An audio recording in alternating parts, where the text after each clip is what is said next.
Situação da cólera no país. Mais 5 pessoas morreram nas últimas 24 horas. Em jornada de campo, o Presidente da República visitou hoje as obras do complexo hospitalar, ou seja, escolar Alexandre do Nascimento. Eleições no Gabão. 850 mil eleitores votam hoje para eleger o próximo presidente. Hoje notícias, sábado, 12 de abril de 2025. Bem-vindo à Atualidade.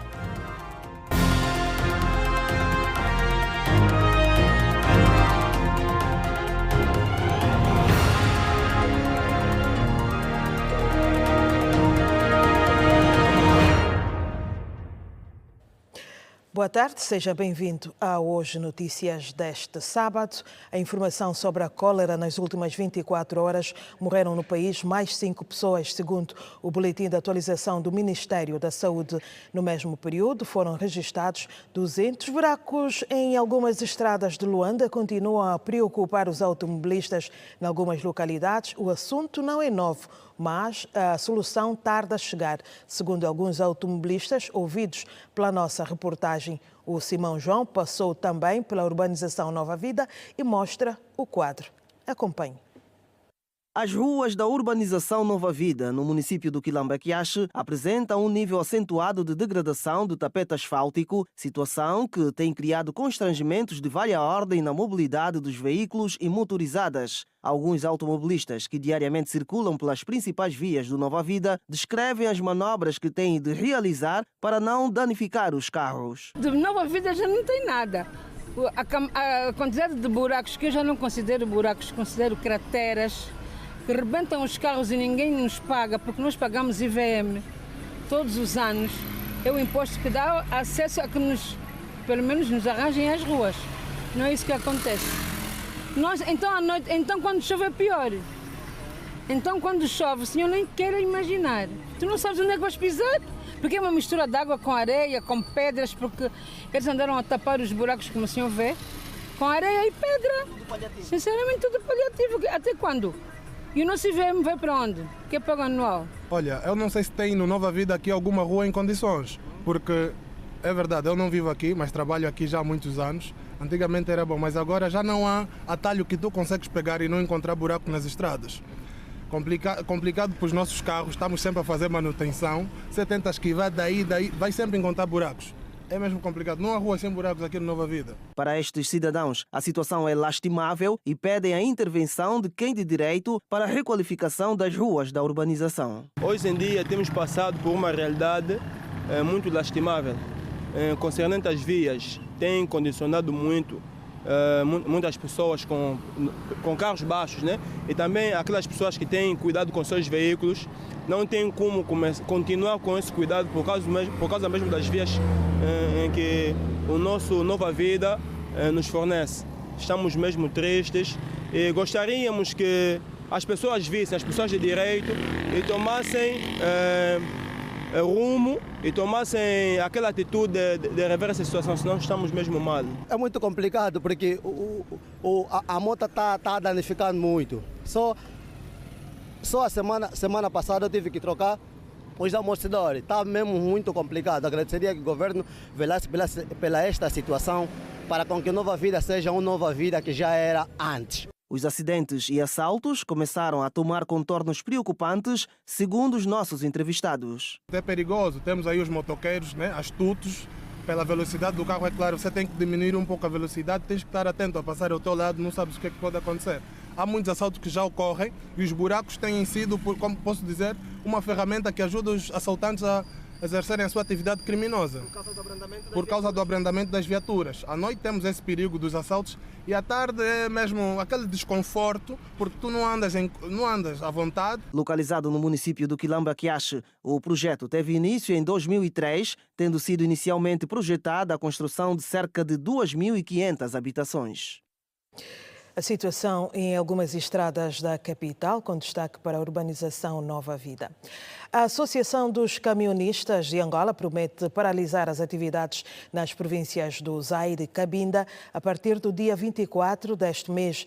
Isso se as autoridades não se pronunciarem até o dia 21 sobre o caso dos caminhões retidos no Zaire. A decisão saiu de uma conferência de imprensa realizada nesta sexta-feira aqui em Luanda. A Associação dos Camionistas de Angola prevê em paralisar os serviços nas províncias de Cabinda e Zaire a partir do dia 24 deste mês. Segundo o presidente da classe, Sabino Silva, em causa está a apreensão de mercadorias por parte das autoridades locais, que já dura há mais de 2 meses. Estamos a dizer, desde o ano passado, estamos a falar mais de 4 meses, que temos camionistas e caminhões que estão presos lá no Baza Congo e de uma forma injusta, porque há camionistas que foram presos com o tape vazio. Há camionistas que de facto há caminhões que foram presos que não têm esse tape. Então são apreensões injustas, porque a TROMA, a Associação dos Transportadores de Mercadoria, o mês passado esteve lá com os advogados para aferir essa situação. E junto da Procuradoria do Baza Congo, entendeu-se que os elementos estavam presos de uma forma injusta. Então, até este momento, o governo não dá as viaturas nem os presos. Então, nós estamos a realizar esse encontro para que no dia 20, se assim não ser efetivo, nós fizemos uma paralisação total para aquela província. E caso o governo daquela província não permitir o diálogo até aos dias 20, então as províncias de Cabinda e Zaire não vão receber as mercadorias. Sabino Silva realça também as despesas altas para a manutenção dos caminhões, que não vai de encontro à realidade dos preços para o frete de 20 e 40 pés. Olhamos aqui nas estruturas de custo, não é? Estamos a dizer que os caminhões são aqueles que transportam mercadoria a todos os pontos e eles usam o combustível de uma forma massiva. E quando sobe o combustível a 50%, também há necessidade de aumentar 60% aquilo que é os fretes. Estamos a falar 50% para o frete de mercadoria e estamos a falar 15% para a compra de matérias subsalentes. Porque nós sabemos que os caminhões têm pneus que furam, têm baterias, tem outros elementos que é necessário ser reposto. E com a subida de combustível, nós sabemos que uma vez que o mercado é flutuante, e automaticamente todas as coisas tendem a subir. E neste caso, o último consumidor final paga. Mas nós apelamos sempre ao Estado para ter sempre calma nesta posição, porque estamos a viver momentos difíceis aqui no país.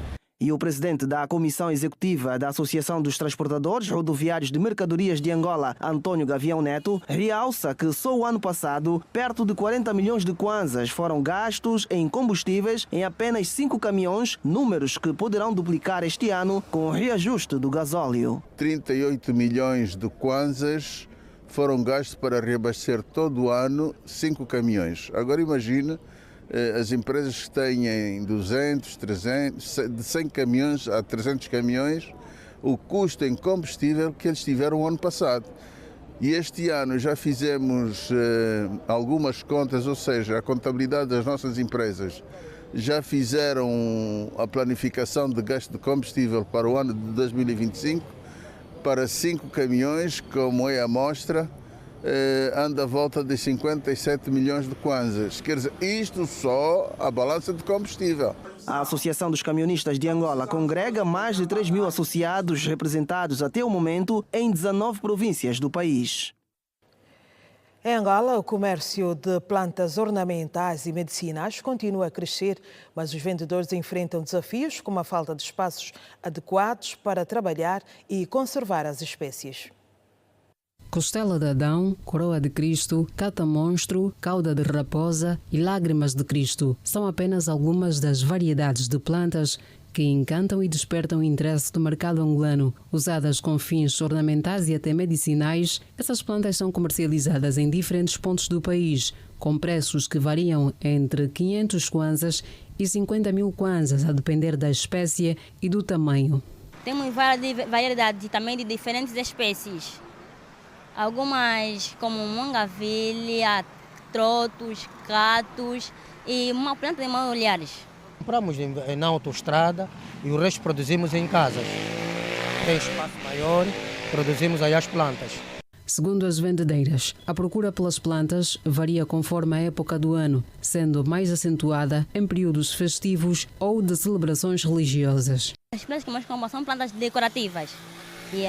Normalmente aquelas plantas que decoram, ou que servem para decorar um canteiro ou usar na sala. E nesse momento as plantas que mais perguntam é a costela de Adão. Então, temos uma planta chamada costela de Adão ou lírio da paz.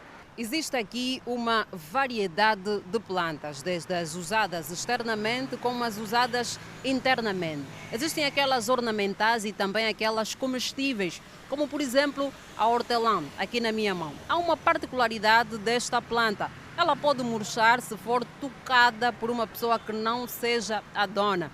Além da hortelã, há outras também com algumas particularidades, como por exemplo esta, denominada espada de São João. Esta também pode murchar devido ao que as vendedeiras denominam mau olhar.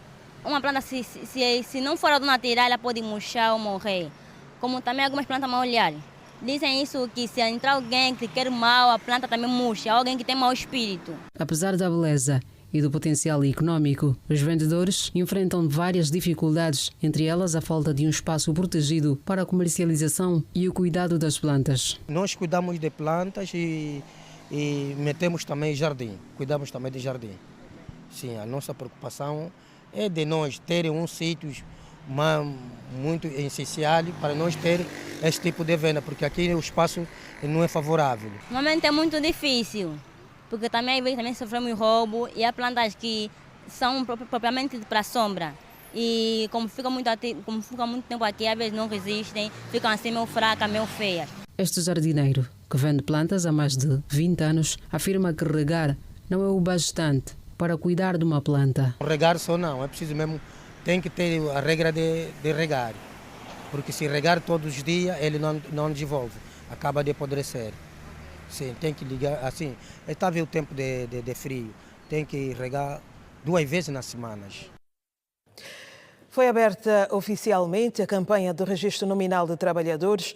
A plataforma vai permitir o cadastramento dos trabalhadores e das empresas do país. O ato teve lugar nesta sexta-feira aqui em Luanda.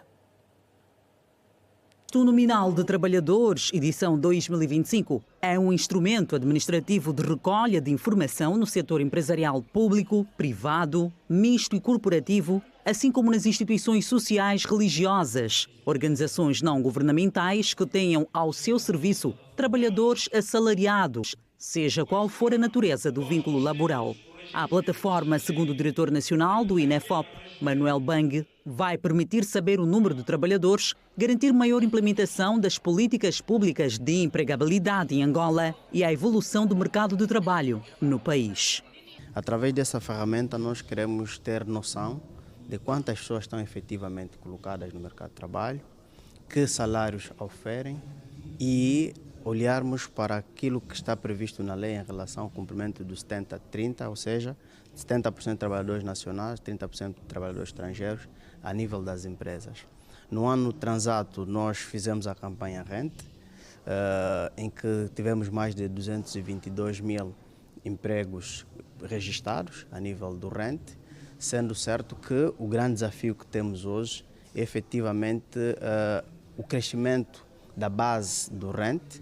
Por isso evoluímos para, ao invés de distribuição de softwares, instalação dos computadores de cada uma das empresas, hoje temos uma solução online, completamente automatizada, que permite que as empresas ali onde estão possam preencher o rente, remeter o rente sem se dirigir às nossas instalações. Para sua implementação, o programa deve contar com uma rede de apoio para aquelas empresas que encontrarem alguma dificuldade no processo. As metas para este ano é atingir até 70% da base de dados que atualmente a Segurança Social controla, um número que chega perto dos 200 mil contribuintes. A nível do rente estamos com perto de 4.300. O que nós queremos é atingir no mínimo até 100 mil este ano. E também a nível de segurados da Segurança Social, em que temos aí perto de 3 milhões de pessoas a contribuírem para a Segurança Social, nós estamos a falar que em estoque no rente temos 222 mil. O desafio hoje é chegarmos perto de 1,5 milhão de trabalhadores registrados no rente, para garantirmos aqui algum melhor acompanhamento da política pública no domínio do emprego, no domínio da formação profissional e bem como permitir que as áreas inspectivas possam nos ajudar a ver se efetivamente está-se a cumprir com a lei no que diz respeito à aplicação do salário mínimo nacional, no que diz respeito ao cumprimento do registro dos estrangeiros no nosso país. Tem regulamentos, tem lei que regula essas matérias e a partir do preenchimento do rende nós conseguimos fazer essa verificação.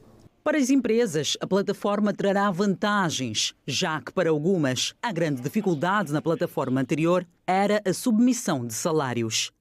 As empresas vão poder estar melhor integradas e facilita imenso também o trabalho da Inspeção Geral do Trabalho. É uma ferramenta que para nós, empresa, vai ser muito útil e benéfica. Por quê? Porque o sistema antigo nós encontramos muitas dificuldades para a submissão dos colaboradores na plataforma. E pelo lado que nós já vimos a data de hoje, é benéfica. A campanha lançada nesta sexta-feira para o registro das empresas se estende até o dia 11 de maio próximo. O presidente da República, João Lourenço, visitou na manhã deste sábado as obras do complexo escolar Dom Alexandre do Nascimento, que está em construção aqui na capital do país. Um momento acompanhado ao pormenor pela nossa equipa. O Alberto Capitão junta-se a nós com mais informações. Capitão, boa tarde. Ora, boa tarde a si, aos radiovintes e telespectadores da rede Girassol.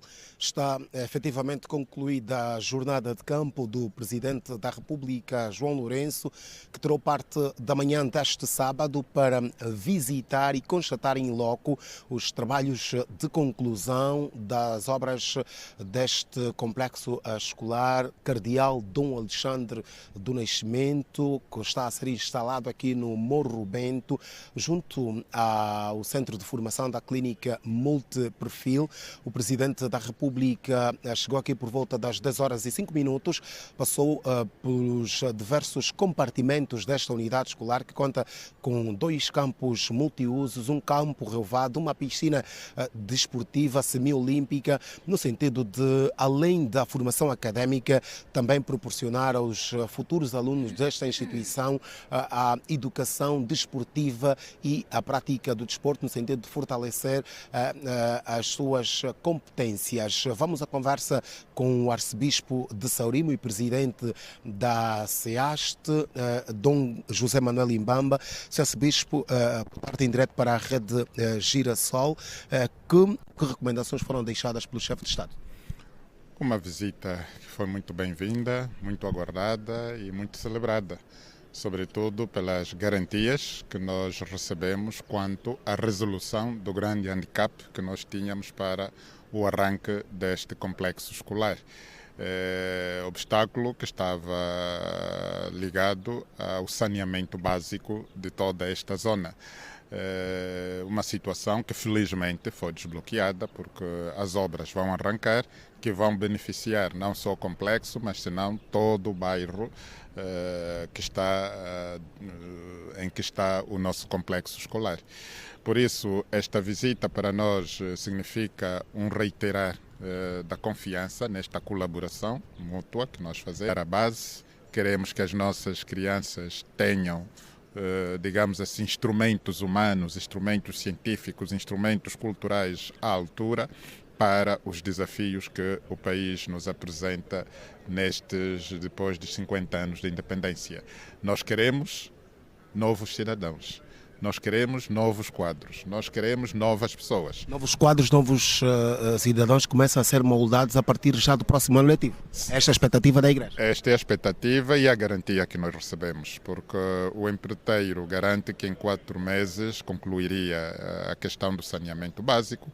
Então acertamos que em setembro, em princípio, vamos inaugurar a escola finalmente, para estar aberta às crianças que muito estão à espera deste momento. Estamos a falar, Sr. Arcebispo, de perto de 2.000 crianças que vão ter a oportunidade de entrar nesta instituição escolar que, além do ensino científico, tem também uma vertente de cidadania, de passagem de bons hábitos para o desenvolvimento de uma sociedade.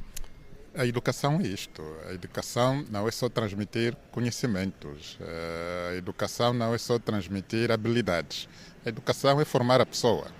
É formar a consciência da pessoa. É formar a abertura da própria inteligência. É fornecer as bases éticas para que a pessoa saiba usar todos os instrumentos que vai receber. Porque senão vamos criar o quê? Vamos criar ladrões, vamos criar bandidos, vamos criar pessoas vazias de todos esses valores humanos indispensáveis para uma sã convivência entre humanos. Por isso essa escola é tudo isto. Ela quer formar a pessoa no seu todo, sem substituir o papel fundamental da família.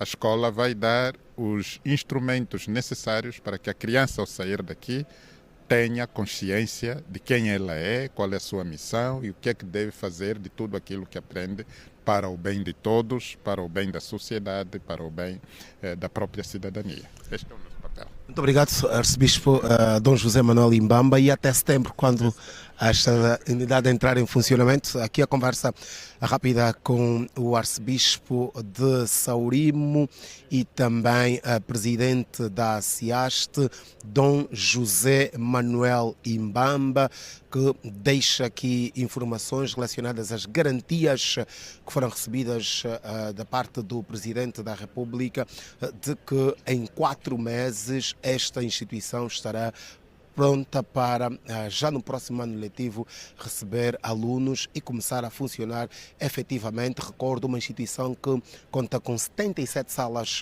de aulas e também laboratórios, salas de arte e muito mais. Vamos colocar agora então ponto final a este apontamento em direto e mais desenvolvimentos desta jornada de campo do Presidente da República, que já deixou este espaço nos próximos momentos de informação da Rede Girassol. Boa tarde. Boa tarde, Alberto Capitão, e bom regresso a casa. O presidente da Comissão Nacional Eleitoral, Manuel Pereira da Silva, será empossado no dia 21 deste mês na Assembleia Nacional. A decisão saiu da Conferência dos Presidentes dos Grupos Parlamentares nesta sexta-feira, que foi orientada pela Presidente do Parlamento angolano, Carolina Cerqueira.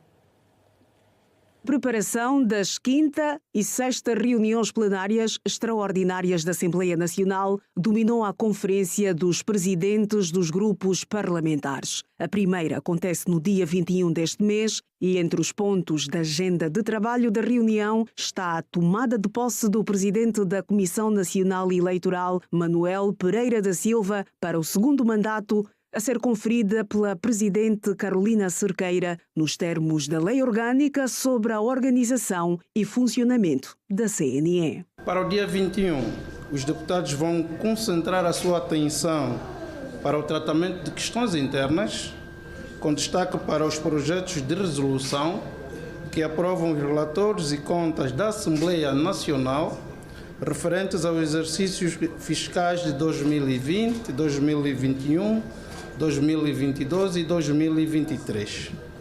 Nesta reunião, Sua Excelência Presidente da Assembleia Nacional vai conferir posse ao Presidente da Comissão Nacional Eleitoral, nos termos da Lei Orgânica sobre a Organização e Funcionamento da Comissão Nacional Eleitoral. Na segunda reunião, que terá lugar no dia 24 do mês em curso, os deputados vão proceder à discussão e votação na generalidade de 4 propostas de leis de alteração. Sendo 3 referentes ao pacote legislativo eleitoral e uma referente à Lei Orgânica do Tribunal Supremo. Muito obrigado pela vossa atenção. A Conferência dos Presidentes dos Grupos Parlamentares decorreu sob orientação da Presidente da Assembleia Nacional, Carolina Cerqueira. É momento para a primeira pausa deste jornal. Não saia daí, volte connosco.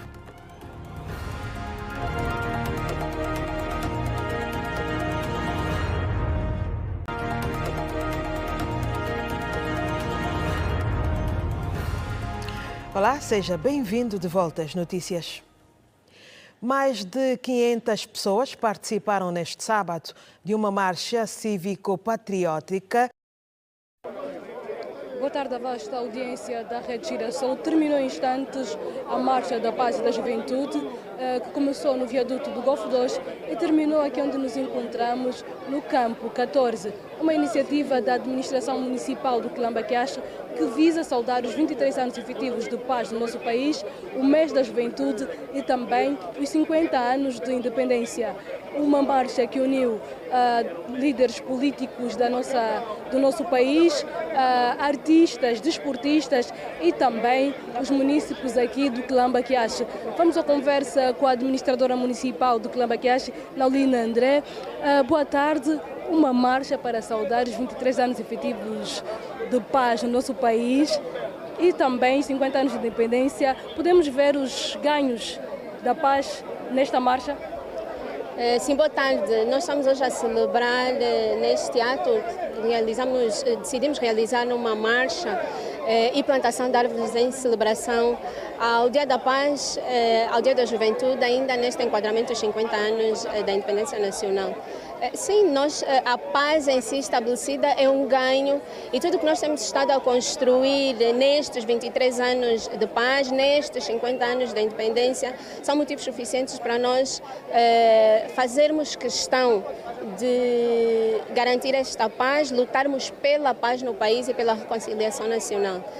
O país tem vindo a construir-se, a reconstruir-se desse período de guerra e por mais pequenas que muitas vezes algumas ações possam ser, de facto nós devemos garantir a manutenção destes ganhos. A nível do nosso município nós continuamos a apelar que a nossa população seja ativa naquilo que é a manutenção destes ganhos. As escolas, as estradas que nós temos estado a realizar, as obras que nós temos estado a realizar, que haja da nossa parte o espírito de manutenção.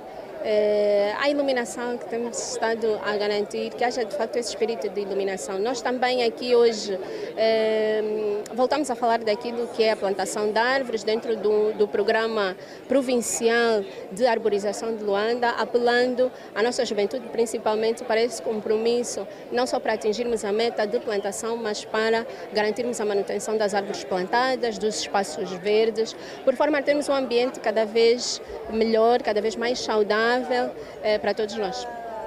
Obrigada. Conversávamos com a administradora do município do Quilamba-Quiache, Naulina André, que após a marcha do Dia da Paz e também da Juventude, que se realizou aqui neste município, que juntou os munícipes e não só também deputados, artistas, e que culminou com a plantação de mais de 20 árvores aqui neste município. De momento é tudo o que podemos avançar. Boa tarde e continuação de um bom jornal. Muito obrigada, Emília Pascoal. E ainda no âmbito dos 50 anos da independência que se comemora este ano, cerca de 200 jovens visitaram hoje o Aeroporto Internacional Dr. António Agostinho Neto com o objetivo de conhecer a infraestrutura aeroportuária, bem como acesso à via pelos caminhos de ferro de Luanda, uma visita, como já referi, no quadro dos 50 anos da independência. E quem acompanhou este momento é a Edna Firmino, que conta mais detalhes sobre esta atividade. Edna, boa tarde. Boa tarde em estúdio, boa tarde para quem nos acompanha. O comboio será o principal meio de locomoção da cidade até ao Aeroporto Internacional Dr. António Agostinho Neto. E para conhecer esta via de acesso de Luanda até a província de Colibengo, o CNJ preparou uma atividade onde mais de 200 jovens líderes de associações juvenis estão aqui presentes para fazer esse trajeto e fazer uma visita ao novo aeroporto. Para mais subsídios, nós vamos rapidamente em conversa com Yuri Rebelo, ele que é o diretor de comunicação do CNJ. Boa tarde, fala em direto para a TV Girassol. Por que da iniciativa desta atividade? Porque são jovens associados ao CNJ. Boa tarde, Edna, boa tarde, estúdio, e boa tarde a todos os ouvintes da TV Palanca ou telespectadores. Yuri Rebelo, secretário-geral do Conselho Nacional de Juventude, Essa atividade enquadra-se numa planificação do Caminho de Ferro de Luanda, em parceria com o Conselho Nacional de Juventude. Enquadra-se nas festividades do Dia da Paz e o Dia da Juventude.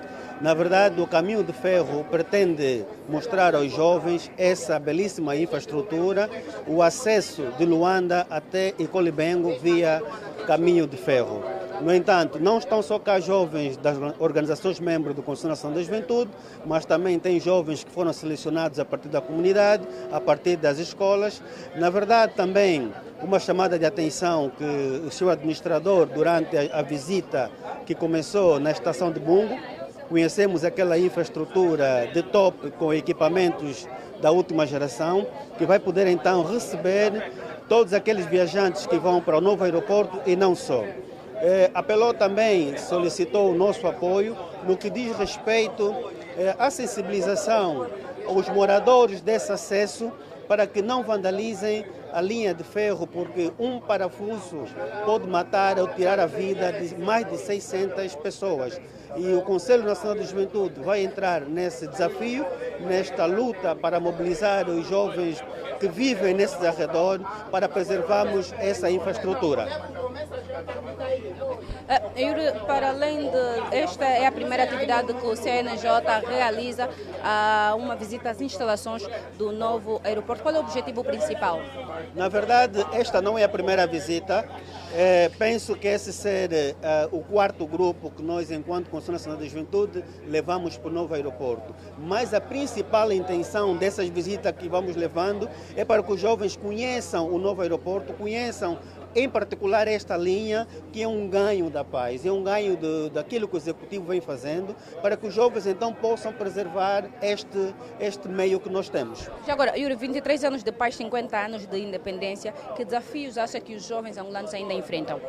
Bem, desafios são muitos, os desafios no domínio de formação, no domínio do emprego, mas, no entanto, nós, enquanto parceiros do governo, temos apelado e capacitado os jovens com ferramentas suficientes para que possam criar emprego, para que os jovens possam ser auto e sustentáveis, porque, afinal de contas, o governo só não pode ser o maior empregador. O Conselho Nacional de Juventude tem dado várias formações aos jovens para que esses jovens possam, então, criar o seu primeiro emprego e também possam, com isso, empregar outros jovens.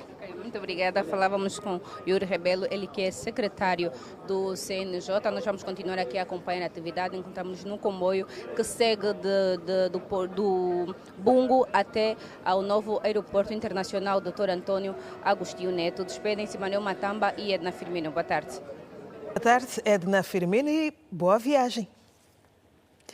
E o momento agora é para desporto. No Hoje Notícias, o presidente da Federação Angolana de Futebol, Alves Simões, garantiu que Pedro Gonçalves vai continuar no comando técnico dos Palancas Negras e que estão a ser feitas renovações dentro da FAF.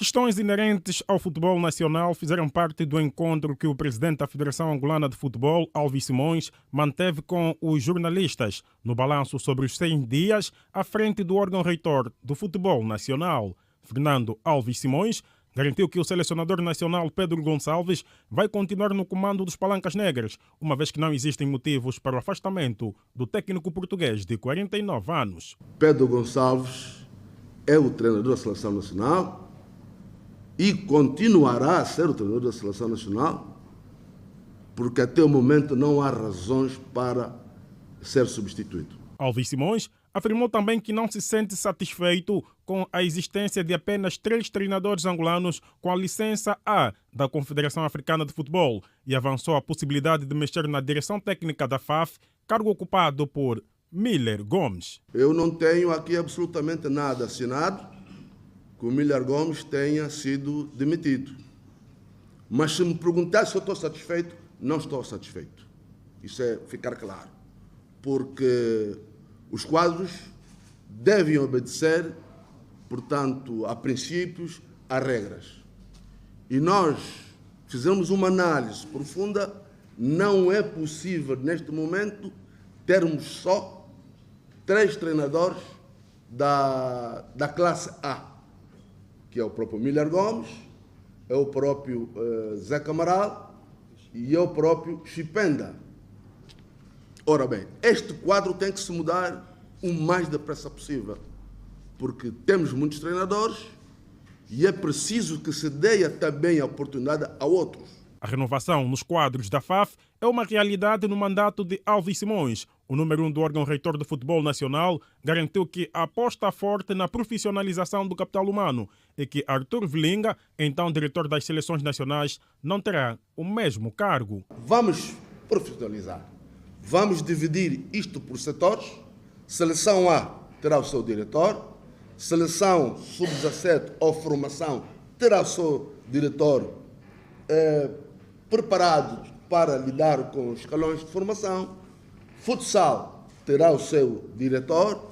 Futebol de praia terá o seu diretor. Portanto, estamos a profissionalizar o setor para dar melhor resposta àquilo que são as nossas exigências. O 8º presidente da FAF, Alves Simões, salientou ainda que a resolução do caso Ari Papel só depende do jogador. O Ari Papel, ele é o primeiro que tem que dizer que quer vir para a seleção nacional. Estamos todos recordados que o Ari Papel, a dado passo, disse que enquanto o treinador for o Pedro Gonçalves, ele não viria para a seleção. Pensamos nós, qualquer ação da nossa parte, primeiro tem que ser tomada pelo atleta em causa. O atleta que deve dizer, ou pedir desculpas, que está disponível e quer continuar a dar o seu contributo para a seleção nacional. Alves Simões foi eleito presidente da FAF a 30 de novembro de 2024, ao bater na concorrência Arthur Almeida Silva e Norberto de Castro. Os Palanquinhas defrontam este sábado a sua similar do Egito às 20 horas no estádio Ben Hamed El Abdi, em partida da play-off do Campeonato Africano das Nações, qualificativo ao Mundial de Futebol da categoria. O estádio Ben Hamed El Abdi será palco do importante jogo dos Palanquinhas diante dos pequenos faraós. Em causa está o passe para o Mundial da categoria a decorrer de 3 a 27 de dezembro no Catar.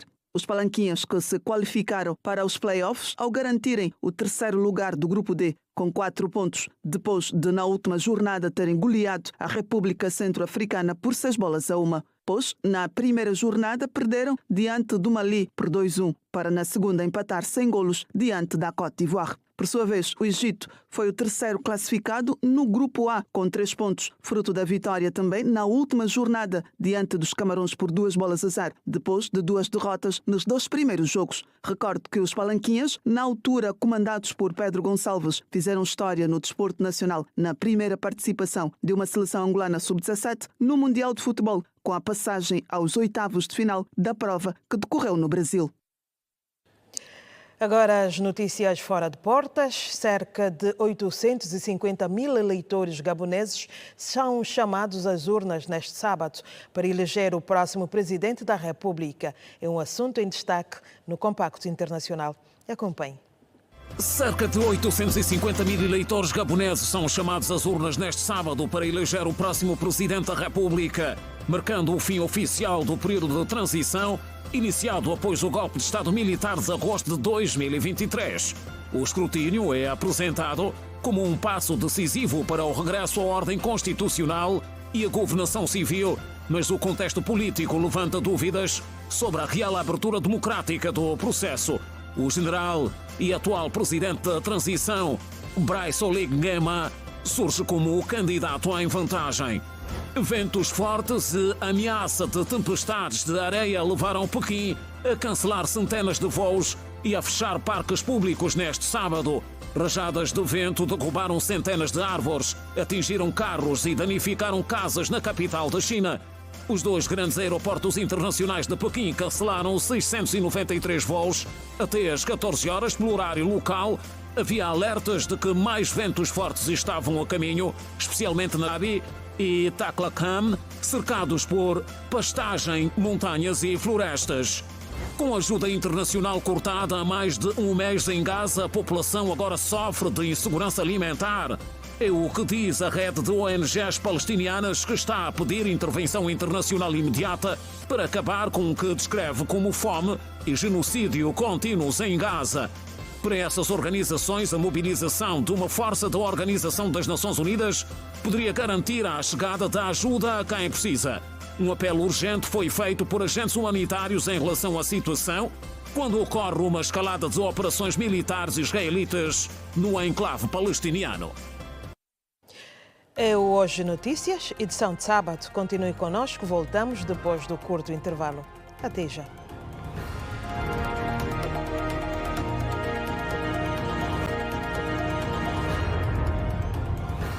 Olá, seja bem-vindo de volta. Voltamos a informar no Hoje Notícias. O ministro da Administração do Território reafirmou nesta sexta-feira em Benguela a necessidade de se apostar na governação de proximidade como forma de acelerar o crescimento do país. Dionísio da Fonseca falava durante o encerramento do curso de Introdução às Políticas Públicas dirigido aos administradores adjuntos das administrações municipais. No seu discurso proferido no Museu Nacional de Arqueologia, o ministro do MAT afirmou que, em parte, os agentes da fiscalização ligados às administrações municipais são os criadores de dificuldades aos empresários com iniciativas de desenvolvimento local. Quando nós nos deparamos frequentemente com fiscais, ao invés de promoverem o empresariado nacional, em vez de promoverem o empreendedorismo, adotem comportamentos que restringam a atividade econômica, seguramente não estaremos a contribuir para o alcance desse objetivo, que é promover a prosperidade das famílias e das empresas. Portanto, é necessário haver uma mudança de comportamento. Outra chamada de atenção de Dionísio da Fonseca prende-se com a venda de terrenos em locais impróprios e a obstrução dos locais de implementação dos projetos sociais. Não é concebível que nós tenhamos empreendedores, empresários que construam estabelecimentos comerciais ou residências, por exemplo, colocando um posto de transporte de energia de alta tensão no quintal da casa ou do estabelecimento comercial. A questão é onde é que está a administração. E não podemos dizer que este é um assunto do Ministério da Energia e Águas. Não. Vocês são a primeira linha da ação governativa, estão nas localidades e devem efetivamente assumir a responsabilidade pela gestão integral do território. Na mesma linha, o governador provincial de Benguela, Manuel Nunes Júnior, apelou aos administradores adjuntos a um serviço público que corresponda aos anseios da população. O que se pretende mesmo é resultados. E este objetivo só pode ser atingido com pessoas que sejam capazes de obter os melhores e maiores resultados com o mínimo de recursos. Isto é, com pessoas que sejam eficientes. Temos de ser bons gestores da coisa pública e não nos esquecermos nunca que a nossa missão é de servir as populações.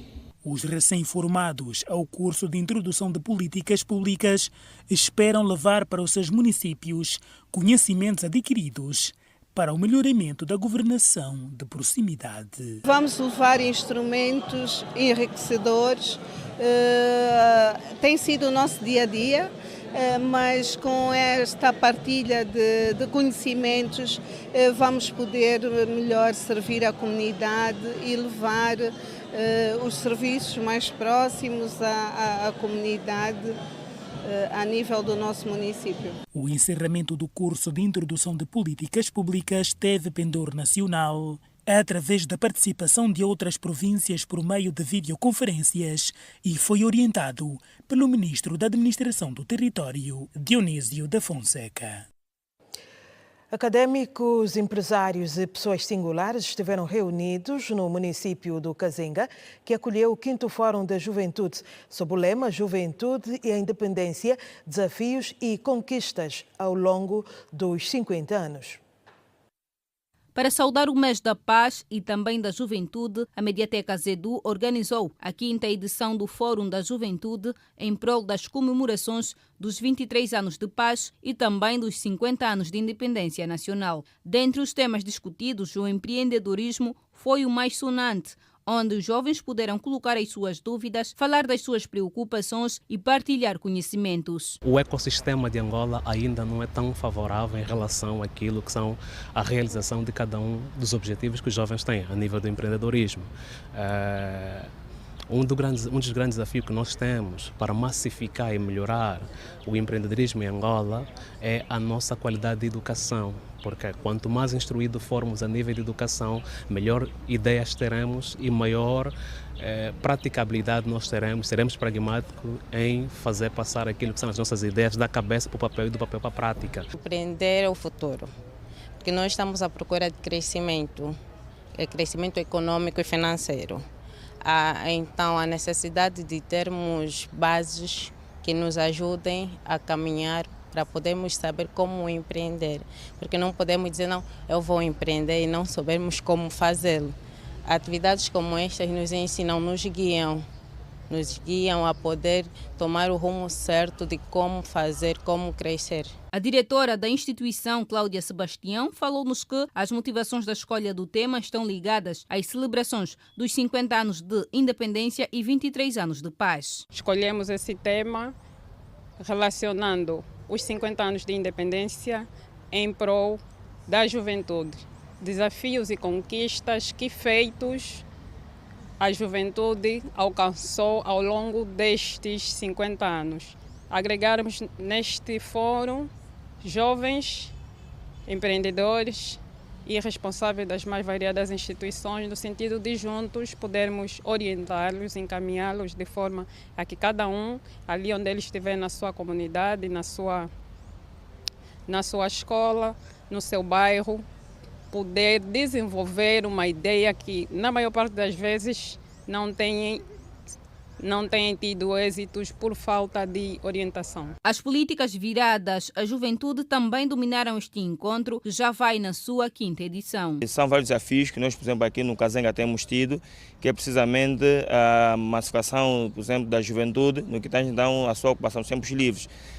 Um dos quais também é a delinquência juvenil, onde tem desequilibrado de que maneira a nossa juventude, mas nós a nível do governo local, que é precisamente a administração municipal do Kazenga, na pessoa da sua administradora arquiteta Nádia Neto, tem criado políticas que visam então ocupar essa juventude para que possam estar empoderadas. Enquanto jovem encontramos desafios no quesito de emprego, a questão de formação, muito por quanto, digamos assim, de estar aquém daquilo que são as políticas públicas voltadas para a juventude. Os jovens precisam de estar próximos às instituições, de estar próximos à realidade que se passa dentro da sua área de jurisdição, do seu município, para saber quais são as oportunidades que são dadas à juventude. O governo está consciente de que a juventude é o motor de qualquer sociedade, é o pilar de qualquer sociedade, não é? É o que movimenta qualquer sociedade. E para nós especificamente, a nossa pirâmide, sabemos que a base ela é muito jovem. Portanto, o governo está muito preocupado com a nossa juventude, por isso vai visando políticas para que efetivamente possa ir dando respostas às necessidades. Juventude e a independência, desafios e conquistas ao longo dos 50 anos foi o tema central do 5º Fórum da Juventude, que juntou académicos, empresários, empreendedores, pessoas singulares na Mediateca Zedu, no município do Kazenga. E termina aqui a edição de sábado do Hoje Notícias. Não perca a seguir o desporto na rede com as novidades nacionais e internacionais. Votos de continuação de uma boa tarde de sábado. Até a próxima.